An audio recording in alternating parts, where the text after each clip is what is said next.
Non-union stuff tends to be, in the $200 an hour range, because think about it. Okay, $800 for 4 hours, that's $200 an hour, all right? So they kind of try to match the rate. But, we try to have a union amongst non-union projects anyway. It's like, all right, here's the minimum I'm working for. Some people try to undercut it. Some people are, But video games are a very, very profitable thing. Despite the crappy economy and everyone's broke, people are still somehow coming up with $60 per Xbox PS3 game, or $50 for a Wii, or $40 for a DS game or whatnot. So those are plentiful. We are grateful as actors, voice actors who get to work in this industry, that this type of project is thriving, particularly the new breed of games like L.A. Noire and everything, which involves motion capture, like Avatar, where they filmed everybody in those really non-flattering, skinny, tight suits covered in white balls that got scanned into the computer. And they have cameras set on their headsets that videotape their face so they can see the emotion as they're delivering the lines. They scan that in. That's something I have not gotten to do yet. But I know a lot of people who have. Crispin Freeman, Yuri Lowenthal, Ruben Langdon, who's Ken on Street Fighter. He makes that's his day job, motion capture. Stuntman. He was on Scott Pilgrim. Remember Chris Evans, the skateboard dude? He was like the dude who was like his stunt double. It's like, which one? The first one that showed up. It's cool stuff, Yeah. Motion capture. That's a chance for voice actors to become on-camera actors, yet not on camera. Kind of freaky. Now, I've worked on games where the reference footage will be the stunt guys, and they're not actors, most of them. I mean, Ruben is, but stuntmen tend to be, they excel at doing stunts and hurting themselves and looking like they're hurting themselves. So we'll see the reference video where they're doing very physical things and fighting and then delivering lines very wooden. I must stop you. I will defeat you. You cannot win. That's sort of like watching an old Bruce Lee movie or something. And it's like, really? I think I could do a little better than that. But, yeah. So anyway, let's try something a little more dialogue-driven. Let's do a sexy pirate from League of Legends. Yeah, I'm serious. Well, okay, come on up. Yeah? You want to be a sexy pirate? In Misfortune, yeah. Okay, grab the mic and take a look at your script there. It's actually audition sides, but, And I know you all can't see this, but there is actually a picture of her character. She's a pirate, and she's sexy, and her description of the character, what we get when we go to try out for a character, we'll see a little bit about them. For example, all right, there's a picture, there's a character name. For Misfortune, we'd like to get a sexy voice that has a dash of Han Solo mixed in. She should have that similar too cool and sly delivery, but always be alluring with a bit of insinuation in her voice. She doesn't have to sound super piratey, but she should be able to deliver pirate phrases, powder monkeys and such, without sounding out of her element. Now, for her audition sides, we don't have any of the pirate phrases, but we do have 3 different moves. They're called moves, whatever, and then a taunt, and then a character select mode, choose me. So, what we're going to have you do, we're going to pretend you've been hired. You're who's our actress here? What's your name? Sarah. Okay, Sarah. It's a very popular name today. Sarah's. There are lots of Sarahs. Mine's with an H. Mine's without. Mine's with an X. Well, what? So what we're going to do is have you do a set of 3 once again, like we're pretending we're in the session. Let's start with move 5. Give me 3 in a row, and then I'll stop you if I think we want to make adjustments. If I don't, then move on to the next line. Okay? All right, when you're ready. Set sail. Set sail. Set sail. All right, let me stop you. Let me tweak the delivery of this line. She's exclaiming. Set sail has an exclamation mark on it, so she's addressing her sailors, her troops, everybody on the boat, the spaceship, whatever that is that she's riding. It's like, set sail, or exclaim like, this is me. When you're ready. Set sail. Set sail. Set sail. That's good. That's good. We wouldn't use take two because you started laughing. But nice. That's a little more in tune with it. So now we go into the next move, which is a line, and the producer note says sexy, comma, innuendo. So let's see how sexy you can make this line. Sure you can handle me, summoner? Sure you can handle me, summoner? Sure you can handle me, summoner? Okay, now, what you're doing is taking a little bit of a pause, and I know there is a comma there. Sure you can handle me, comma, summoner. Let's actually connect it together. It's like, sure you can handle me, summoner. It's like, just, come on, bedroom voice. Are you sure you don't want to be misfortune? I don't know. You're like, I want to do this. It's like, all right. Well, I play the game, so... You do play the game? Yes, I do. Oh, nice. I haven't gotten to play her, though, yet. So. Ah, okay. Wouldn't that be funny? It's like, I've played her. She sounds nothing like you're directing me. Oh. Well. No, I mean, I haven't played it either. I'll be honest. I voiced two characters, Jarvan and Ezreal. Are you serious? That's how I got the scripts. The raid's like, oh. For Demacia! Yeah. Oh my God!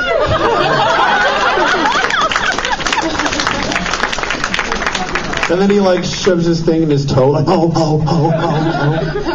I love that moment. Okay. But anyway, Misfortune. Be sexy, yeah, baby, yeah. Sure you can handle me, summoner? Mm-hmm. Sure you can handle me, summoner? Sure you can handle me, summoner? All right. Now, let's move to the next line. It's another move. It's flirty. I don't know what the difference between sexy, innuendo, and flirty is, but whatever. The girls know. The girls know. They're born with this ability. They were born this way. All right. Now, in order to feel that flirty sentiment, I want you to smile while you're doing this line here. If you smile, it affects your delivery. So let's hear you do 3 in a row the next line. You've got dangerous eyes. I like that. You've got dangerous eyes. I like that. You've got dangerous eyes. I like that. I'd use take 3. That was good. The voice broke just a little bit at the end there. I wasn't looking at her on purpose. It sounded like she was smiling. Was she smiling? Yes. See, it affects your delivery. Instead of as like, sure you can handle me, summoner. Sure you can handle me, summoner. Oh yeah, giggity. The next line, we get away from the sexy, we get into condescending. It's like, I'm better than you because I'm Misfortune. So, and this line is a riff on an old Han Solo line from the old school Star Wars, which is better.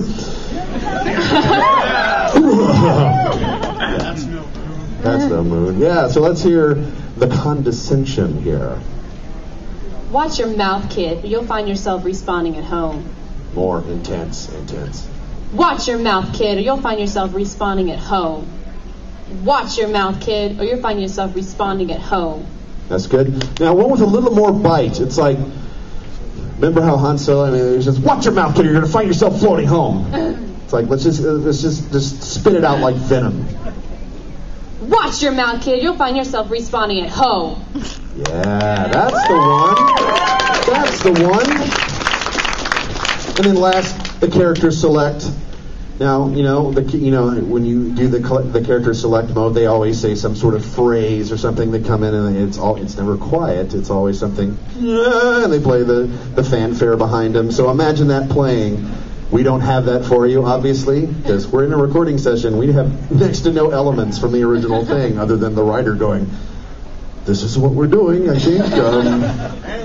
And the direction is firm.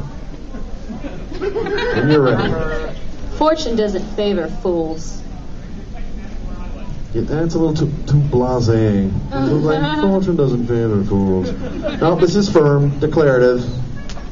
Fortune doesn't favor fools. That's more like it. But one more without hitting doesn't quite so hard. Fortune doesn't favor fools. Yeah, hit the fools. I like that. Good. Very nice job. Thank you so much. Let me take that from you. Put the mic down here. And yeah. Hubba.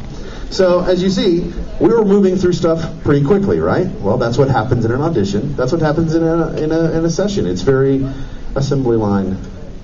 And a question I get from fans a lot is, doesn't it benefit you if you study the material ahead of time? It's like, well, they just don't do that. They don't send us scripts ahead of time. Actors go into their session knowing nothing other than the fact that they have to be there at that time. Literally. When I get a call to say, all right, you're recording on a game, sometimes they don't even say the name of the game. It's like, we get a game session. Are you available next Wednesday from noon to 2? Like, yeah, okay, see you then. I show up.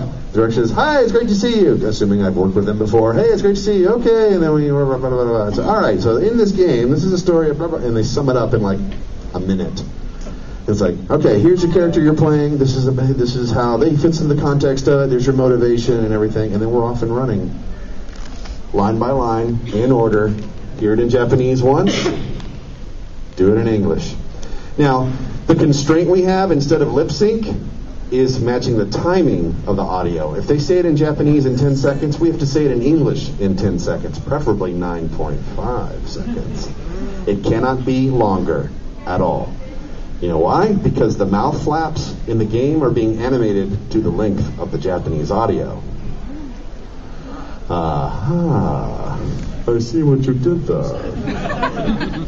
Crazy go nuts. All right. How are we doing? Are we having fun? Let's go to something a few more people have probably heard of. X-Men Arcade. It's old school. All right, we're gonna now in the game we actually had me perform all the male voices, but today we're gonna move through some more people to try out for different roles, as if it were just a traditional game. So who wants to try an announcer who, like, when you're doing character select stuff? You, sir, come on forward.